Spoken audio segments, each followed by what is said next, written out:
Test ক্রিকেটে টানা 4 দিন বাংলাদেশের জন্য দুর্দান্ত কাটল। শক্তিশালী অস্ট্রেলিয়াকে তাদের মাটিতেই এভাবে দাপট দেখানো যে কোনো দলের জন্যই স্বপ্ন। সেই স্বপ্নকে বাস্তবে রূপ দিল বাংলাদেশ। টেস্ট র্যাঙ্কিংয়ে শীর্ষে থাকা অজিদের বিপক্ষে 9 নম্বরের দলের অবিশ্বাস্য এক জয়ের দেখা পেল। অস্ট্রেলিয়ার জন্য এই ফল হজম করা কঠিন হবে, তবে বাংলাদেশের জন্য এই অর্জন বহুদিন উপভোগ করার মতো। অস্ট্রেলিয়ার ডেরা থেকে টেস্ট জয় এমনিতেই অনেক কঠিন, তার উপর তাদের যা প্রস্তুতি ছিল তা প্রতিপক্ষের বোলিংয়ের আক্রমণের 4 জনের প্রত্যেককে 300 এর বেশি উইকেট, সেখানে এমন সাফল্য পাওয়া সত্যি অসাধারণ।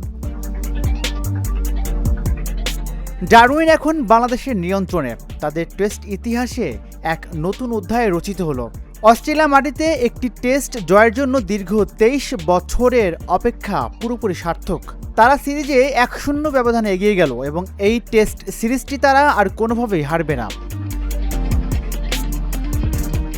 23 বছর আগে ডারউইন এবং কেনার্সে অসহায় আত্মসমর্পণ করেছিল বাংলাদেশ।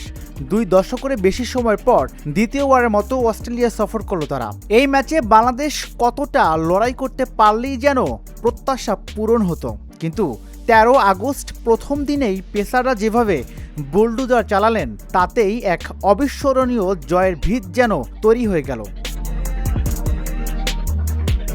2 সেশনেরও বেশি সময় অপ্রত্যাশিতভাবে বাংলাদেশের বোলারদের দাপট চলল। 200 রানের আগেই অল আউট অস্ট্রেলিয়া, কিন্তু বিশ্বাসই হচ্ছিল না।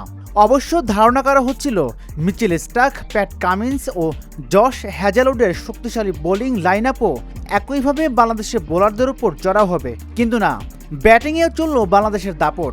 তানজিদ হাসান তামিম ঐতিহাসিক সেঞ্চুরি করলেন। নাজমুল শান্ত, মেহেদী হাসান মিরাজও হাফ সেঞ্চুরিতে বড় স্কোরের শক্ত ভিত গড়ে দিলেন। এই 3 ব্যাটারের অনবদ্য ব্যাটিং এবং টেল আন্ডারের উল্লেখযোগ্য অবদানে বাংলাদেশ 228 রানের বড় লিড নেয়।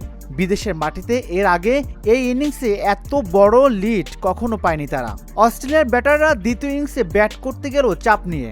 এবারও হাসানের জোড়া আঘাতে তাদের গলা চেপে ধরেন।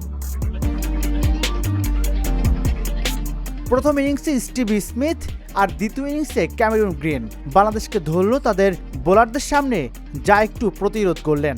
দেশের মাটিতে প্রথম সেঞ্চুরি অজিদের লিড এনে দেয়, কিন্তু বল হাতে মিরাজ দেখালেন ঘূর্ণি জাদু। তাতে লিডটা বড় হলো না, বাংলাদেশের লক্ষ্য থাকলো নাগালের মধ্যে। প্রথম ইনিংসে সেঞ্চুরিয়ান তানজিদ এবার ডাক মারলেন। এরপর সাদমান ও মুমিনুল হক জয়ের বাকি আনুষ্ঠানিকতা সারলেন। প্রস্তুতি ম্যাচে বাংলাদেশকে 54 রানে অল আউট করার স্মৃতি অজিদের আত্মবিশ্বাস বাড়াতে কোনো কাজে দিল না। 57 রানের লক্ষ্যে অনায়াসে পূরণ করে ইতিহাসের পাতায় নাম লিখল বাংলাদেশ।